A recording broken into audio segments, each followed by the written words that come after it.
Araria police को मिली बड़ी कामयाबी। गहना ज्वेलर्स चोरी मामले में 3 गिरफ्तार। अररिया पुलिस को बड़ी कामयाबी मिली है। कुछ दिन पहले गहना ज्वेलर्स में हुई चोरी का पुलिस ने खुलासा कर लिया है। इसकी जानकारी अररिया एसडीपीओ पुष्कर कुमार ने प्रेस कॉन्फ्रेंस कर दी है। उन्होंने बताया है कि गहना ज्वेलर्स में चोरी में शामिल चोरों में से 3 लोगों को गिरफ्तार किया गया।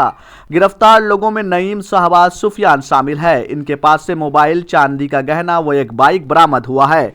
इन लोगों ने बहुत ही शातिर तरीके से चोरी की घटना को अंजाम दिया था, जो कि आप सीसी फुटेज में देख रहे हैं। उन्होंने गहना ज्वेलर्स के पीछे में ऐसी जगह को खोजा जहां लोगों की आवाजाही नहीं के बराबर थी।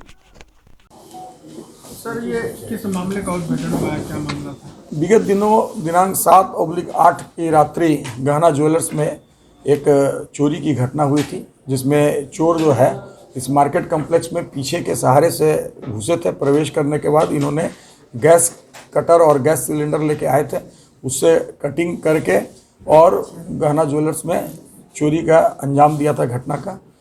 इस चोरी की ऐसी घटना थी कि बाहर से इनको दिखाई नहीं पड़े, इसके लिए इन्होंने अपना जो है सो प्लास्टिक से भी कवरेज किए थे कि चिंगारी जो उसकी होती है बिल्डिंग के, उसके बाहर होता है तो लोग पुलिस को खबर कर देते हैं।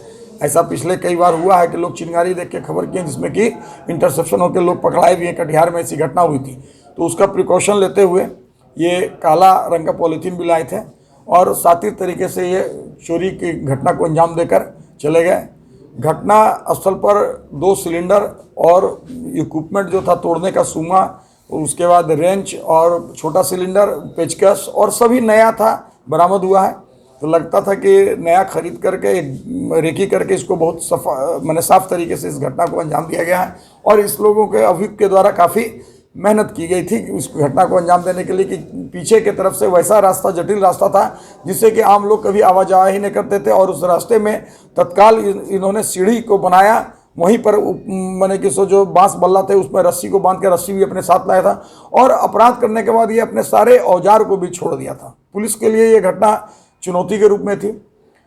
हम लोगों ने सीसीटीवी फुटेज को खंगाला और इसके साथ ही हम लोगों ने वैज्ञानिक अनुसंधान भी किया। वैज्ञानिक अनुसंधान और सीसीटीवी फुटेज से गुप्तचर के निशानदेही पर पता चला कि इस घटना को में कारित करने वाले अपराधकर्मियों के बारे में बताया गया, पता चला, पहचान हुई। और पहचानने के बाद वैज्ञानिक अनुसंधान में घटनास्थल पर उसका मोबाइल का लोकेशन आया। उसके बाद हम लोगों ने अपराध में संलिप्त अपराधी में 3 अपराधी को गिरफ्तार किया, नईम, सुफियान और शहबाज। और जब इस नईम, शहबाज और सुफियान का खंगाला गया तो नईम जो है एक शातिर अपराधकर्मी है और इसने पहले, आज से कुछ दिन पहले ही हैदराबाद में चोरी की घटना को अंजाम दिया था और उसी तरह का मोडस ऑपरेंडी था, ताला को काट करके। और वहाँ से एक कंपनी, बैटरी वाली कंपनी थी, वहाँ से 50 लाख रुपया ये इस लोगों ने कैश चोरी किया था, जिसमें कि नईम के साथ साथ जो है बबलू भी था जो इस घटना में सम्मिलित है। और अन्य अपराधी इम्तियाज और सदाकत ये सब थे जो कि इस घटना में अभी नहीं है उन लोगों। तो उसके बाद हम लोगों ने बबलू को भी गिरफ्तारी का प्रयास किया, लेकिन बबलू और महताब जो है ये दोनों भागा है।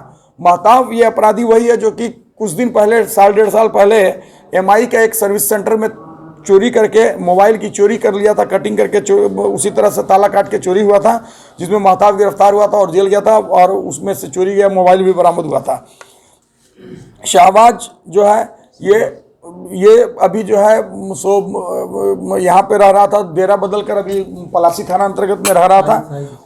और सुफियान जो है वो लोकल है, यहीं का रहने वाला है, मिर्जा भाग का। और वो रेकी करने में और पूरे रूट को तैयार करने में इन लोगों का अच्छा साथ दिया है। इसमें 2 अभी अपराधी फिरार हैं।